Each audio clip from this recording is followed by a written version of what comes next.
What's good, family? What's good, family? It's your boy, Urban Sports Guru.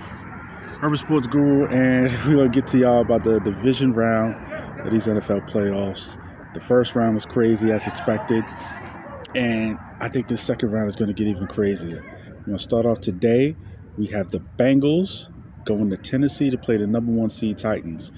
And we got Derrick Henry coming back. Derrick Henry is coming back. That's right. King Henry. This man who was leading the league in rushing by a lot. The man who leads the league in business decisions still. Sorry, Deebo Samuel. King Henry got that. I like the Bengals. I'm riding this Joe Burrow train. I think Joe Burrow and his connection with Jamar Chase. And Jamar Chase is a rookie, everybody. He's a rookie. And it's like they're still in LSU right now. They're still in LSU. Nothing's changed. Their connection, whenever there's one-on-one coverage, you can book it. I mean, I looked at the game last week. Every time they had one-on-one coverage, I think he had 7 targets, 7 catches.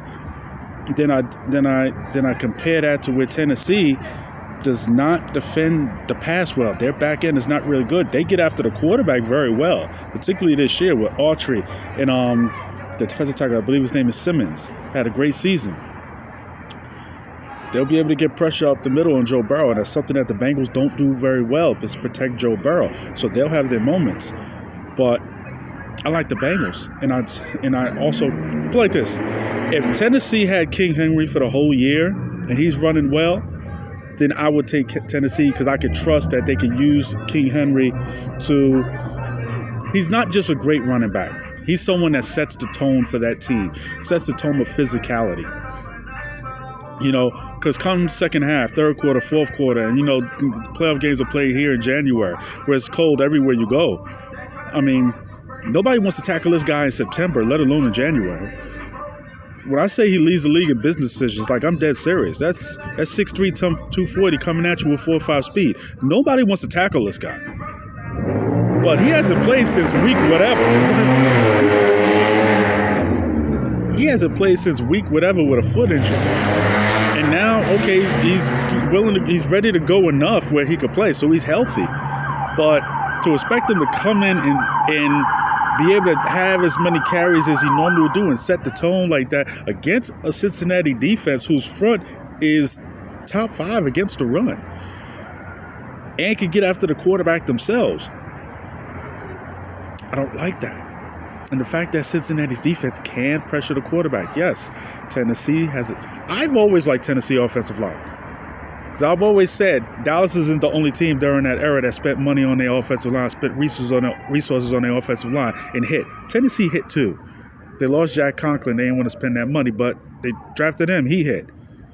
Taylor Lewan, he hit. He had a terrible game week 1, but the rest of the season, he's been good. He hit.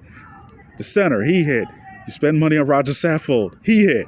This is the same guy that was blowing up those holes for Derrick Henry. Todd Gurley when he was in L.A. So their running game hasn't been the same since. But, just putting all these things into the equation, man. I trust Joe Burrow more than I trust Ryan Tannehill. And I do like Ryan Tannehill. But I like Ryan Tannehill with a good King Henry. A.J. Brown, I like him very much. Who knows what we're getting from Julio? Julio's been hit and miss all year because he hasn't been healthy. And Cincinnati just has a plethora of other weapons. Joe Burrow is really hot right now. He is growing every single game. I'm not going to say he's arrived, but they're arriving. The Cincinnati Bengals are arriving right before our very eyes, and I like Cincinnati. Later on today, we have Green Bay. Prime time. Green Bay, frozen tundra. It's going to be frozen against San Fran. Now, San Fran always whoops them come playoff time for one very, very simple reason, physicality. They physically fuck up the Green Bay Packers. And they make no words about it. This is why Colin Kaepernick and company was able to come in there and whoop them. Just more physical. This is the same team with Colin Kaepernick. I think Colin Kaepernick had 200 yards rushing himself. I think he at least had a 100-yard game. I believe he had close to 200 one game. and I was in San Fran. I remember they just kept killing them with the RPO. Every single time, whatever side Clay Matthews was on, they ran it to the other side with Walden, and they kept killing them with the RPO and just gashing them every single time. Just physicality, and they ran it right down their throats.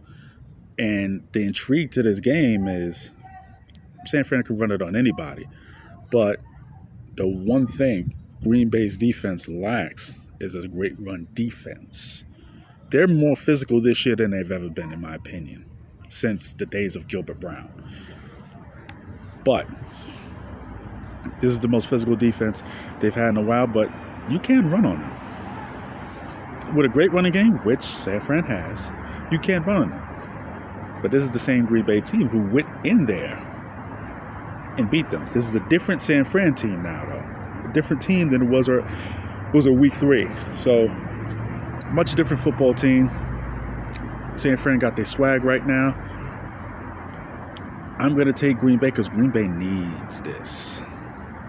Aaron Rodgers needs this.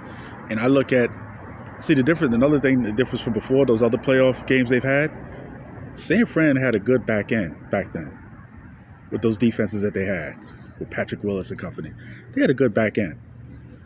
You know what I'm saying? Dante Whitner. They had a really good secondary. It was very underrated because their front was so well, but they had the damn good secondary. That's not the case now.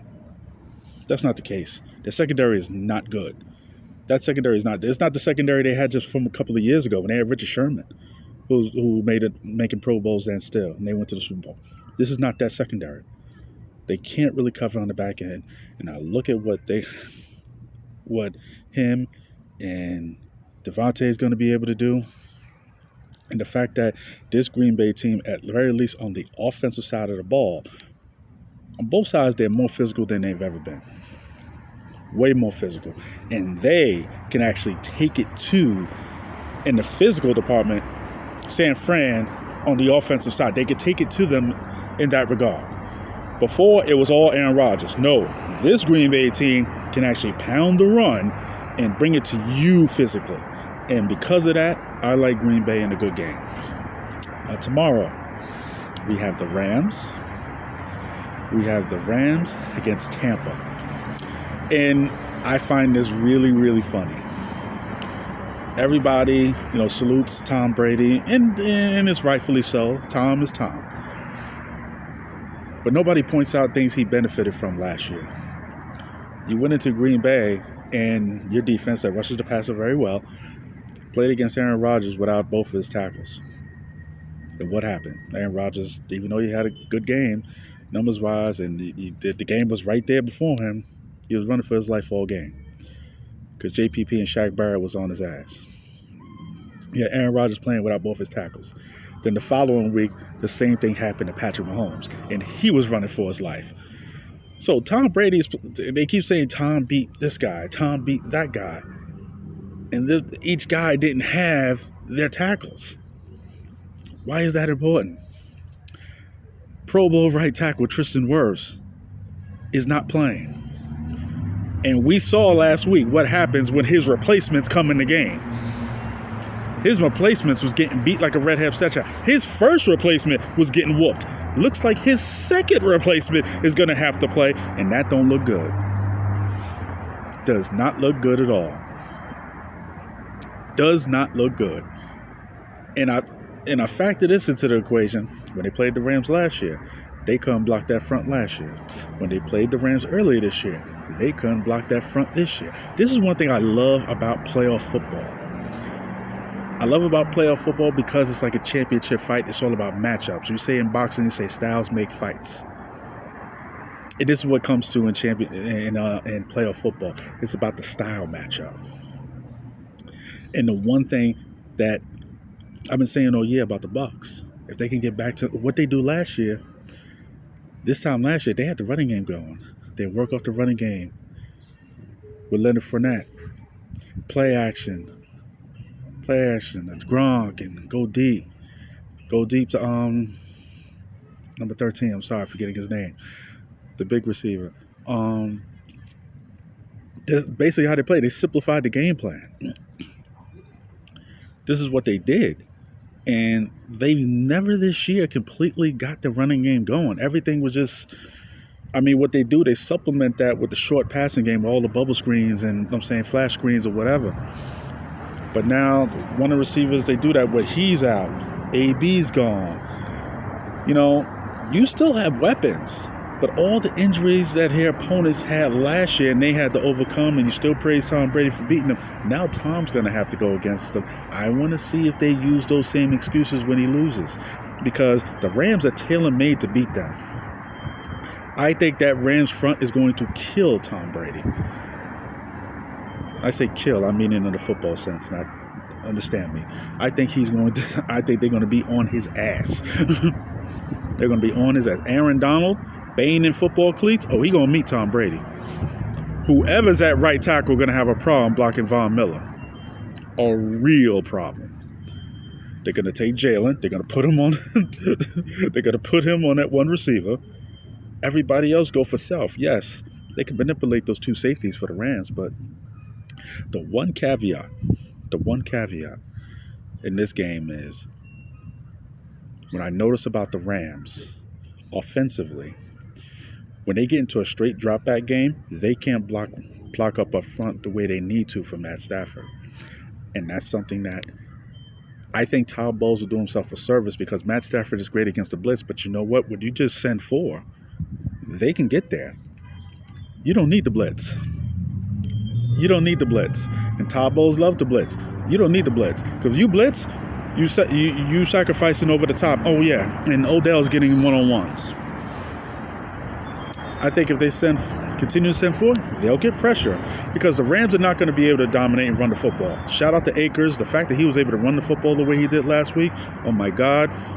He is whatever workout he was on 6 months after Achilles, God bless that brother. He needs to start an infomercial right now. He'll make $1 million. But anyway, I'm taking the Rams. If they can get Matt Stafford into a mistake or two, they can keep the game close. But I'm taking the Rams. Rams will be in the NFC title game. Now, last game, we have Buffalo versus the Chiefs in Arrowhead. Buffalo went there. Now, last year, Chiefs went into Buffalo, beat them. AFC Championship game. Buffalo went in Arrowhead. Chiefs beat them again. Buffalo winning the Chiefs earlier this year. Nah, you're not little bro on us no more. And they whooped them. Now we got the playoffs back in Arrowhead. When you look roster to roster, Buffalo has a superior roster. Nothing to talk about. They do. I think you can really argue that Buffalo has the physically superior quarterback, and that's saying something considering the fact that one of the guys, the superior quarterback, is saying something when we're talking about Patrick Mahomes here. I mean, Josh Allen has a remarkable arm strength, but the lack of consistency is what I don't trust when it comes to Buffalo. I mean, they will have a great blowout, then they'll lay an egg. Great blowout, then they'll lay an egg. I don't trust them. I do not trust them. I trust Andy Reid. It's not that I don't trust their coaching. I like Sean McDermott. I trust Andy Reid more. I trust Patrick Mahomes more. I think this game will be tough.